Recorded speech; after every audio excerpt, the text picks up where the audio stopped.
नमस्कार, मैं हूं आपके साथ अंजलि। देश के सबसे बड़े न्यूज नेटवर्क TV9 पर आप देख रहे हैं देश का सबसे बड़ा बुलेटिन न्यूज टॉप 9। इसमें हम आपको दिखाते हैं देश दुनिया की बड़ी खबरें। बुलेटिन में सबसे पहले बात वर्ल्ड वॉर 3 के आगाज की।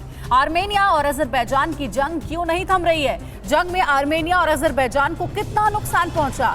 फ्रांस, रूस और जर्मनी की अपील पर टर्की ने क्या कहा? जंग से जुड़ी हर बड़ी खबर देखते हैं top 9 world on war mode में।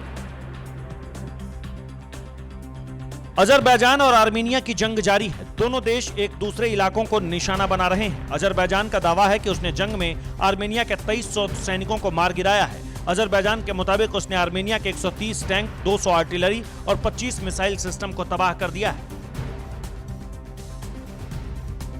आर्मेनिया ने दावा किया है कि उसने जंग में अजरबैजान के 790 से ज्यादा सैनिकों को मार गिराया है। आर्मेनिया ने जंग में अजरबैजान की सेना को भारी नुकसान पहुंचाने का दावा किया। जंग में सैनिकों के साथ ही आम लोग भी निशाना बन रहे हैं। लड़ाई में 4 पत्रकार भी घायल हुए हैं। अजरबैजान आर्मेनिया जंग में भारी नुकसान हुआ है। गोलीबारी और बारूदी प्रहार में अब तक 9000 से ज्यादा लोगों की जान गई है। नागोर्नो काराबाख का एक वीडियो सामने आया है। वीडियो में रण क्षेत्र में चारों तरफ सैनिकों के शव दिख रहे हैं। दावा किया जा रहा है कि ये आर्मेनिया के सैनिकों के शव हैं। अजरबैजान ने आर्मेनियाई आर्मी के काफिले पर भयंकर बमबारी की। बमबारी की तस्वीरों से साफ है कि हमले में आर्मेनिया को बड़ा नुकसान हुआ। अजरबैजान का यह हमला तब हुआ जब आर्मेनिया के सैनिक जंग के मैदान में जा रहे थे। अजरबैजान ने आर्मेनिया सेना के टैंकर को भी निशाना बनाया।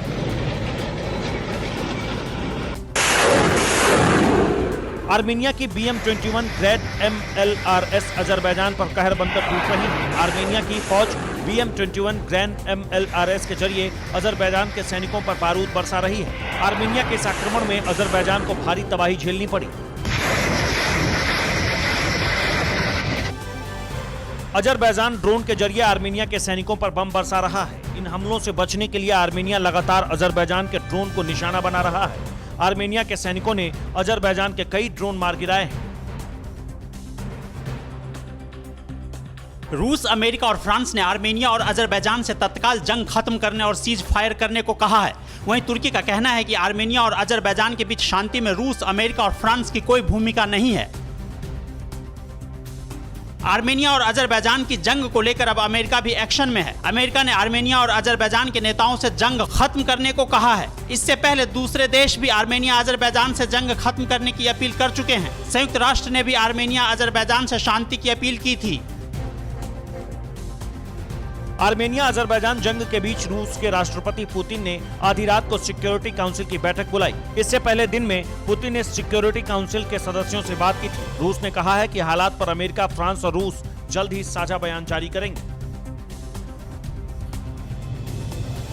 भारत चीन के बीच अगले दौर की बातचीत कब होगी? LAC पर कौन सी नई साजिश रच रहा है चीन? क्या है चीन का 1959 वाला प्लान? हांगकांग में क्यों लहराए तिरंगा? LAC पर हर हलचल और चीन की हर साजिश से जुड़ी खबर देखते हैं टॉप 9 वॉर जोन @LAC में।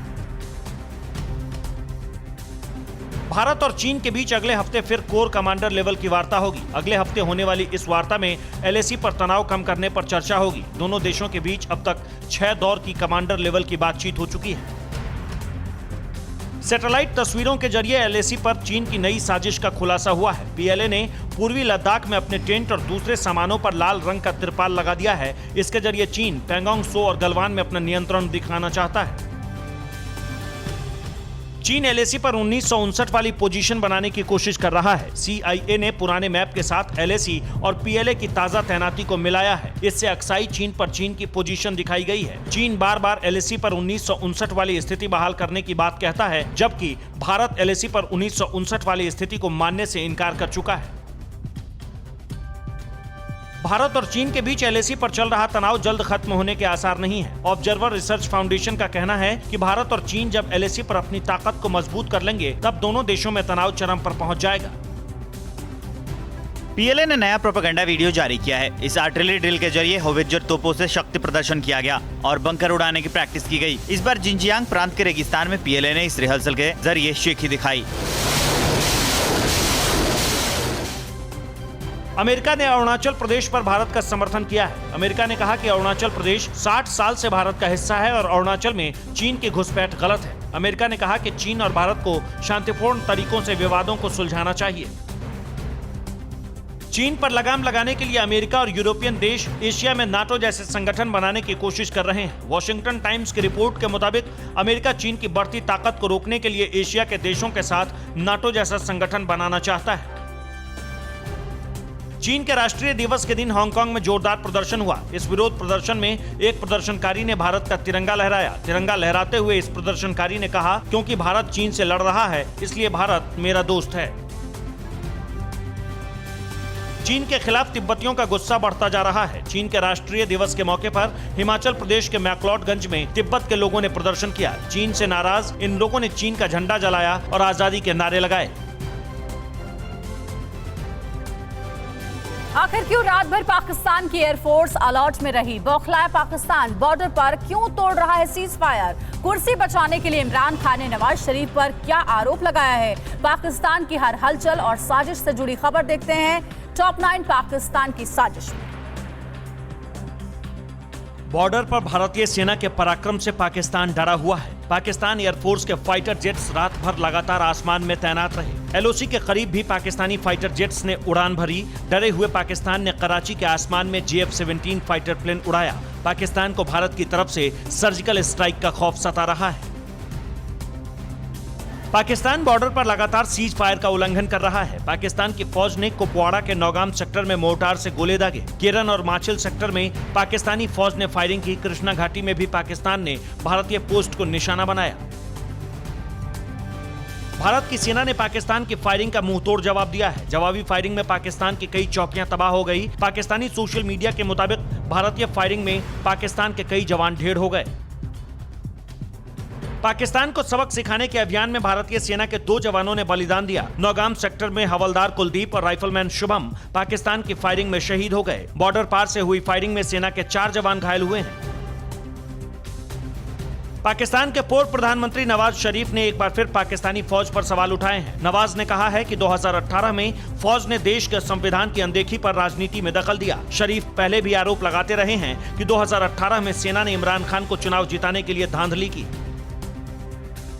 पाकिस्तान में विपक्ष की एकजुटता से डरे पीएम इमरान खान अब सेना के भरोसे हैं। इमरान ने सेना पर सवाल उठा रहे पूर्व पीएम नवाज शरीफ पर निशाना साधा है। इमरान ने कहा कि नवाज भारत के इशारे पर पाकिस्तानी सेना पर सवाल उठा रहे हैं। पाकिस्तान में एंटी करप्शन कोर्ट ने पूर्व प्रधानमंत्री नवाज शरीफ की संपत्ति जब्त करने का आदेश दिया है। यह आदेश तोशाखाना रिश्वत केस में कोर्ट में नवाज शरीफ के पेश नहीं होने के बाद सुनाया गया। नवाज शरीफ फिलहाल लंदन में हैं। अल्पसंख्यकों की सुरक्षा को लेकर पाकिस्तान फिर से कटघरे में है। सिंध के थार पारकर में रेप पीड़ित 17 साल की हिंदू लड़की ने खुदकुशी कर ली। दुष्कर्म के आरोपी जमानत मिलने के बाद जेल से बाहर था और पीड़ित लड़की को ब्लैकमेल कर रहा था। पाकिस्तान की इस्लामाबाद हाई कोर्ट में कुलभूषण जाधव केस की अगली सुनवाई 6 अक्टूबर को होगी। कोर्ट में 6 अक्टूबर को कुलभूषण जाधव के लिए वकील नियुक्त किए जाने को लेकर सुनवाई होगी। पिछले महीने कोर्ट ने आदेश दिया था कि भारत को जाधव का वकील नियुक्त करने का एक और मौका दिया जाए। राष्ट्रपिता महात्मा गांधी की 151वीं जन्म जयंती पर राष्ट्रपति का नमन। पीएम मोदी ने देश भर के सरपंचों को क्यों लिखा पत्र? अमेरिकी राष्ट्रपति जैसी सुविधाओं से लैस पीएम मोदी का विमान पहुंचा दिल्ली। देश की सभी बड़ी खबरों के लिए देखिए टॉप 9 राष्ट्र। आज राष्ट्रपिता महात्मा गांधी की 151वीं जन्म जयंती है। इस अवसर पर राष्ट्रपति रामनाथ कोविंद ने महात्मा गांधी को श्रद्धांजलि देते हुए कहा कि महात्मा गांधी पूरी मानवता के लिए हमेशा प्रेरणादायी बने रहेंगे। गांधी जी का पूरा जीवन कमजोर और वंचित को सशक्त बनाने के लिए समर्पित रहा। पीएम मोदी ने देश भर के ग्राम प्रधानों को पत्र लिखकर जल जीवन मिशन को लागू करने की अपील की है। आज गांधी जयंती के अवसर पर स्कूलों और आंगनवाड़ी केंद्रों में पीने योग्य पानी की आपूर्ति पाइप से करने के लिए जल जीवन मिशन के तहत 100 दिनों का अभियान चलाया जाएगा। मोदी सरकार ने 2024 तक हर घर तक नल से पानी पहुंचाने का लक्ष्य रखा है। अमेरिकी राष्ट्रपति के एयरफोर्स 1 जैसी सुविधाओं से लैस पीएम मोदी का विमान एयर इंडिया 1 अमेरिका से दिल्ली एयरपोर्ट पहुंच गया है। पीएम मोदी का नया विमान एयर इंडिया 1 करीब 900 किलोमीटर प्रति घंटे की रफ्तार से उड़ान भर सकता है। विमान के अगले हिस्से में जैमर लगा हुआ है जो दुश्मन के रडार को जाम कर देता है। इस विमान में मिसाइल हमले का भी असर नहीं होता। चंडीगढ़ में कृषि कानूनों के विरोध में राज्यपाल भवन का घेराव करने जा रहे शिरोमणि अकाली दल के कार्यकर्ताओं और पुलिस के बीच झड़प हो गई। झड़प के बाद पुलिस ने कार्यकर्ताओं को हटाने के लिए लाठीचार्ज कर दिया, जिसमें कई कार्यकर्ता घायल हो गए। पुलिस ने पूर्व केंद्रीय मंत्री हरसिमरत कौर और सुखबीर बादल को भी हिरासत में ले लिया। बाद में दोनों नेताओं को रिहा कर दिया गया। पंजाब में कृषि कानूनों के खिलाफ विरोध प्रदर्शन को देखते हुए रेलवे ने जम्मू तवी नई दिल्ली राजधानी, हरिद्वार अमृतसर, जयनगर अमृतसर एक्सप्रेस को रद्द कर दिया है, जबकि कई ट्रेनों को शॉर्ट टर्मिनेटेड यानी गंतव्य से पहले के स्टेशन तक ही चलाया जा रहा है। बिहार के कटिहार से ट्रेन हादसे का दिल दहला देने वाला वीडियो सामने आया है, जहां पटरी पार करते समय शख्स ट्रेन की चपेट में आ गया और इंजन के हुक में फंसकर करीब 1.5 किलोमीटर तक शव पटरी पर घिसटता रहा। कटिहार के डीआरएम ने बताया कि शख्स ने ट्रेन के सामने कूदकर खुदकुशी की है। ट्रेन को अचानक रोकना संभव नहीं था। अगर ड्राइवर अचानक ब्रेक लगाता तो बड़ा हादसा हो सकता था।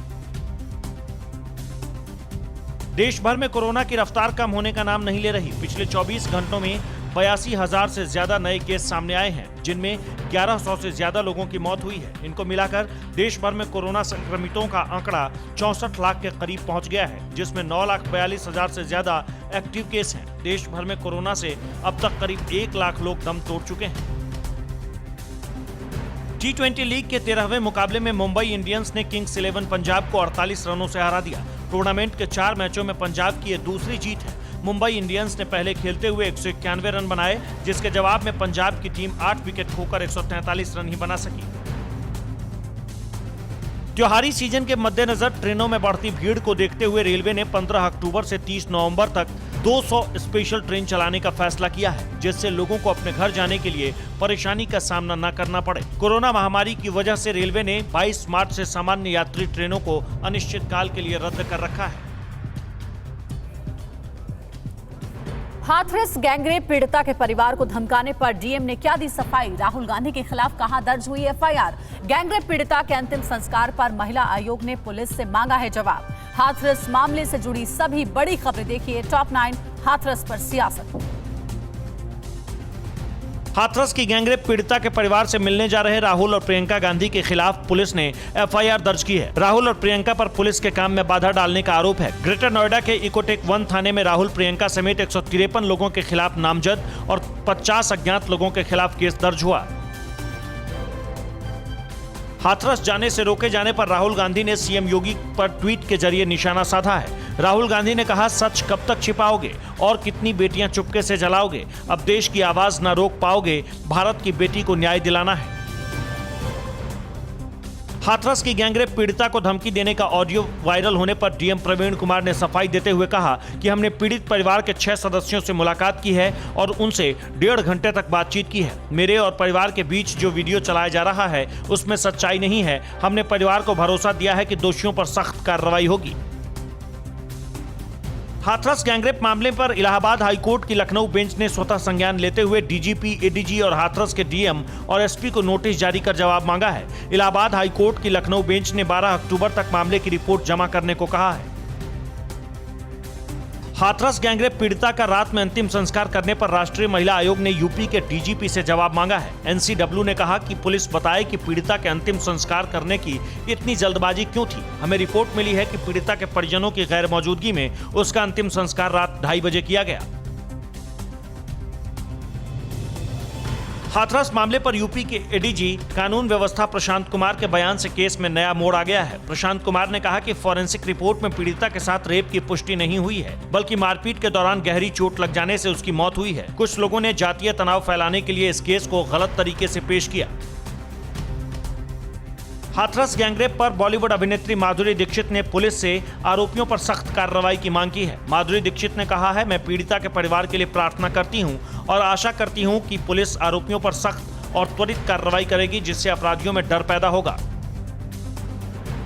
यूपी में महिलाओं के खिलाफ घटनाएं लगातार बढ़ रही है। हाथरस और बलरामपुर के बाद भदोही में भी एक नाबालिग लड़की का सिर कुचलकर हत्या की वारदात सामने आई। भदोही के एसपी ने बताया कि आपसी रंजिश में 3 युवकों ने लड़की की खेत में बेरहमी से हत्या की थी। तीनों आरोपियों को गिरफ्तार कर लिया गया है। जांच में अभी तक रेप की पुष्टि नहीं हुई है।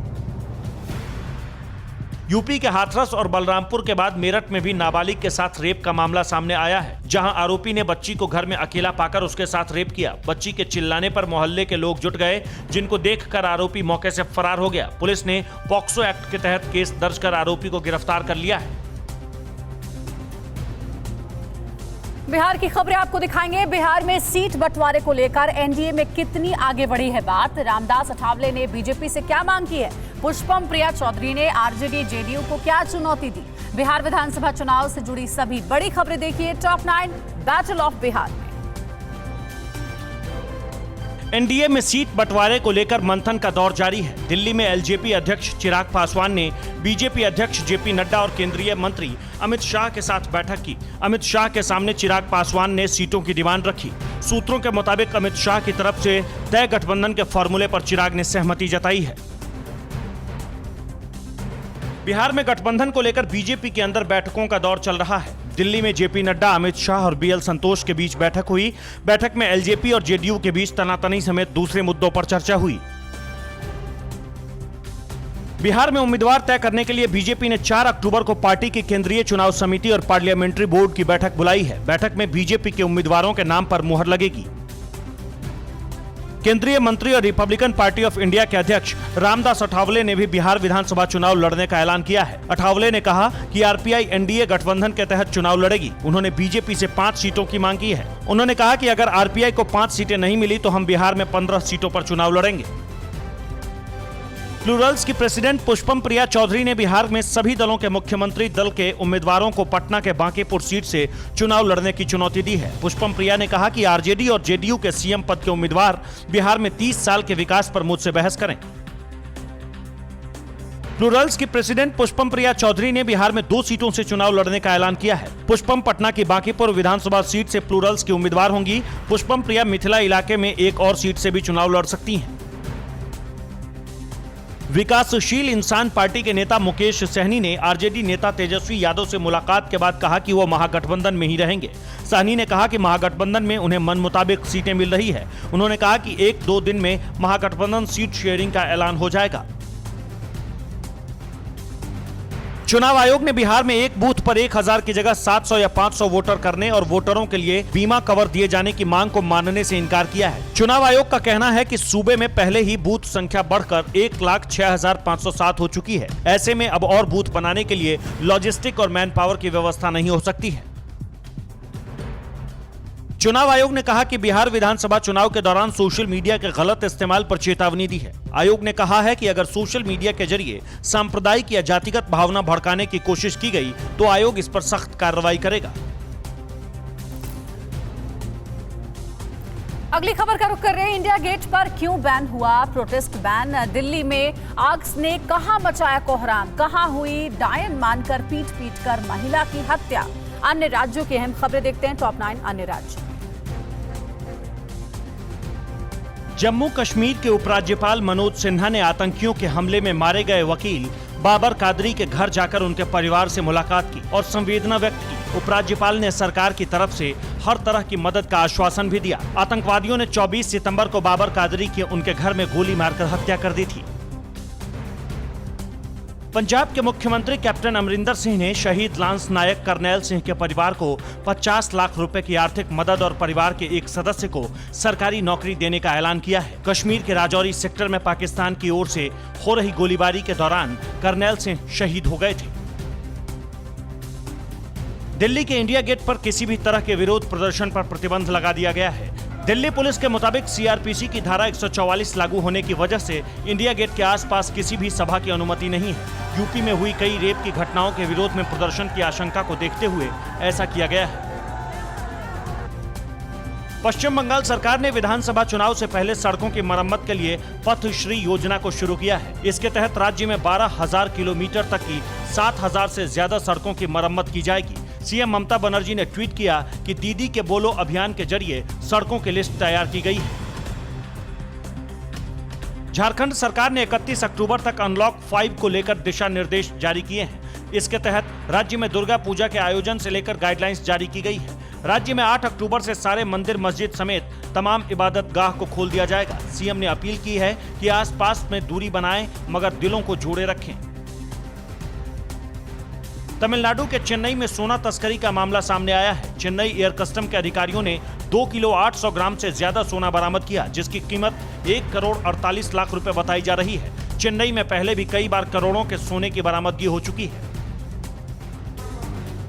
दिल्ली में नेहरू प्लेस इलाके की एक इमारत में भीषण आग लग गई। सूचना मिलने पर दमकल की कई गाड़ियों ने कड़ी मशक्कत के बाद आग पर काबू पाया। आग लगने की वजह फिलहाल शॉर्ट सर्किट बताई जा रही है। हालांकि हादसे में किसी के भी हताहत होने की कोई खबर नहीं है।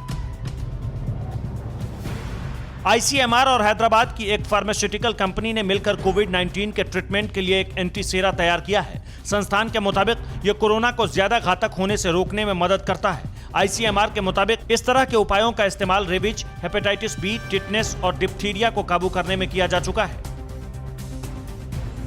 असम के कार्बी आंगलांग में मॉब लिंचिंग का मामला सामने आया, जहां भीड़ ने डायन के शक में 2 लोगों की पीट कर हत्या कर दी और हत्या के बाद दोनों शवों को पहाड़ी में ले जाकर जला दिया। पुलिस ने बताया कि 60 साल की रामवती और 26 साल के विजय की भीड़ ने डायन के शक में पीट कर हत्या कर दी। पुलिस ने हत्या के मामले में 9 लोगों को हिरासत में लिया है।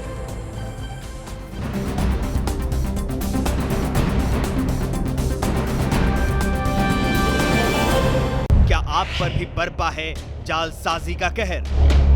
सपने टूटे आपके, न घर के न घाट के।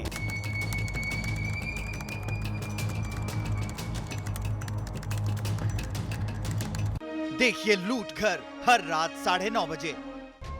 फिक्र आपकी,